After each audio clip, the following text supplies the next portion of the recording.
joy of knowing that I've impacted a student or had a good day in the classroom is really indescribable, because while education does not necessarily pay well, what it does pay is knowing that you've had a chance to impact future generations. Now, for everyone watching this video, I want you to imagine having skin so thin that you would take legal action against a 13-year-old. And you might be saying to yourself right now, wow, that's really petty. And who would even do that? But sadly, we live in a world where that pettiness exists and where people get offended by anything or everything you say. Now, I kind of like people with skin this thin because it benefits me as a YouTuber, because I get to make videos on them and judge them, which, yes, there's nothing else in the world I would rather do. Now, you may be wondering, who made this well thought out, perfect video? Well, it was none other than BuzzFeed. That's right, it's BuzzFeed, the same channel that brought us same quality content as 33 questions white people have for white people, 24 questions black people have for white people, 27 questions black people have for black people, and last but not least, 26 questions Asians have for white people.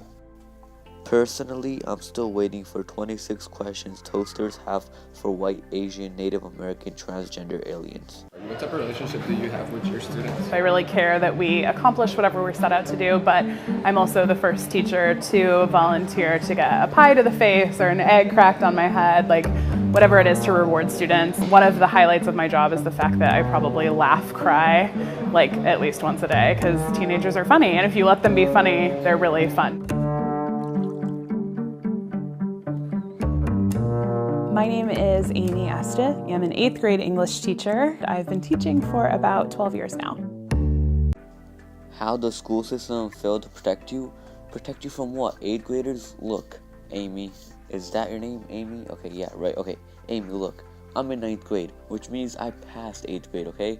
And look, I know 8th graders can be harsh and all, but all you need to do is just punch them in the face and they shut the fuck up. Not sue them and try to take legal action against them. A student or had a good day in the classroom is really indescribable, because while education does not necessarily pay well, what it does pay is knowing that you've had a chance to impact future generations. My goal is always to really understand where a student's coming from as a person, not just a test score or a grade. My story begins at the start of the 2017-2018 school year. I had several students approach me privately out of concern to let me know that a former student of mine who was following me on Instagram because they wanted to keep in touch with me. Look, Amy, I don't know how old you are, but you know that you shouldn't be adding students on Instagram. I don't just go up to my teachers and say, hey, Mr. Braley, slide your Instagram. I might need help with tonight's homework. I don't know if I can finish this sheet. Had taken a photo of me and my partner and posted it to her Instagram and let my current students know that I was gay. Prior to that, I had never discussed my sexuality in the classroom intentionally, because I know that I teach in a very conservative climate, and it wasn't something that I felt I needed to share right off the bat with students. Okay, so now we get to the real point of this video. Now, what she's basically trying to say is that the 13-year-olds bullied her and, you know, cyberbullied basically, which, how are you gonna be scared of 13-year-olds? Like, they're 13. What were you doing when you were 13? As the year progressed, students continued to approach me to let me know that this was really a hot topic on the internet, it was a hot topic on campus, and people were continuing to discuss it. I went to my administration multiple times and let them know that I was concerned about this and I felt like things were getting out of hand. And the initial response was that this was drama, was the word that was used, and that it would die down. And to be fair, I hoped so too. Unfortunately, that's not what occurred. Okay, so let me get this straight. You got bullied by 13-year-olds on the internet, and you went to your boss? Look, lady, I don't know how old you are, but if you're getting bullied, there's 3 things you can do.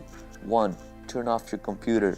2, if they're commenting on your post or video, just delete it. And 3, just ignore the hate. It's not like they're physically hitting you, they're just posting stuff on the internet.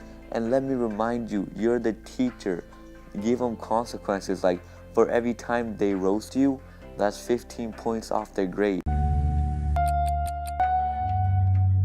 During that school year, I was also pursuing my Master of Arts degree. I had to maintain an online YouTube channel where I responded and reflected on things that I'd read or activities I'd completed. One night, I noticed that a flood of students started to follow me on that account. Look, Amy, I don't know if you know this, but there's an option on YouTube. So when you upload a video, you can set it on private. So maybe instead of complaining about them seeing your video and commenting on it, you should just put it in private and just send it to the people who need to see it. Like, it's not that hard. Come on, Amy. And then I received a comment that said, "Don't be stupid, be a smarty. You can join the Nazi party, now accepting Dyke." What normal functioning adult takes a comment like this seriously? Look, Amy, let me give you a lesson on the internet. We have these people here called trolls. And these trolls have nothing else better to do with their lives than to make other people's lives miserable. And look, if you get a comment like this, you have three options. Just close your computer, ignore it, or just delete the comment. I immediately took a screenshot and sent it to my administration and asked them to sit down with me. It took my administration a full month to meet with me, and upon meeting together, the decision was made that I should create a lesson about tolerance to present it to my class. I did that immediately, sent it off to them, and unfortunately they decided that they didn't like the direction of the lesson. Wait, are you telling me that a bunch of 13-year-olds didn't like a lesson plan about tolerance? Wow. What a world we live in. And I was told that it would occur later on once someone else had a chance to review it. I had started to experience some severe depression and even more severe anxiety about being in class because I felt like I didn't know what was being said about me or what was being done. Look, Amy, I'm really sorry about your depression, but I feel like this whole situation is your fault. You're the reason this whole mess happened. It's your fault for adding the student on Instagram. If you have never just added them, then this whole thing would have never happened. Like, if you really wanted to stay in contact with your student, there's something called Google Classroom made just for teachers like you. But you just had to give them your Instagram. It's almost like it's all your fault. But you don't want to be the adult in this situation, and you want to put all the blame on the 13-year-old and not yourself.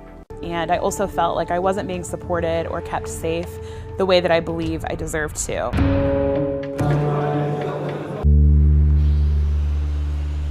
After winter break, I asked my students to create their own utopia. And during a presentation, one of my students made some disparaging comments about gay marriage, which elicited quite a response from my students.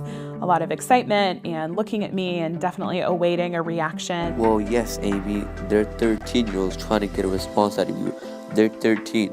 They try to make everyone mad and try to get a response out of everyone. I think for being an 8th grade teacher, you should know that by now. After that, upon reviewing the students' written work, I noticed that some more derogatory comments were used about gay people in her work. And I brought that again to the attention of my administration, and my administrators felt like the best course of action there was simply a teachable moment. Wait, what? They told you to take responsibility as being a teacher and to do your job? Well, I would never. I contacted my union at that point. From there, it escalated to me getting a regional rep involved from my union, who eventually hired me a lawyer.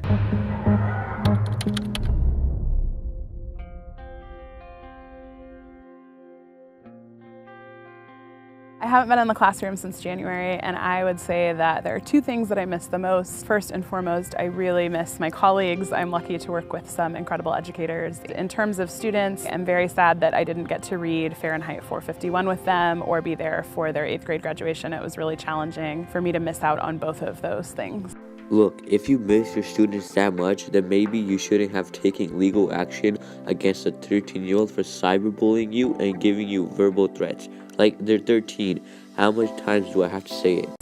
I don't feel frustration or anger towards students. I think that as teenagers, we're always, they're growing and they're changing and they're formulating their own opinions.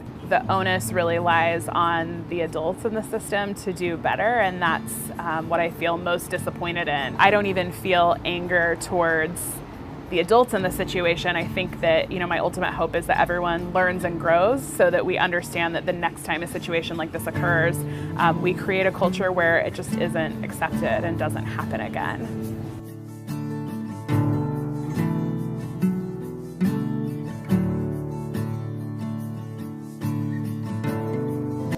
You say you don't feel anger against these 13-year-olds, but yet you still take legal action against them. You had your chance to be the adult in this situation and just let the drama die off. But still, you decided to be the 13-year-old in this situation and to take legal action against your student. Look, you know what? I'm just happy this video is over and that I don't have to talk about this anymore, because if I had to watch another minute of Amy talking, I think my head would explode or I would just get another disease like cancer.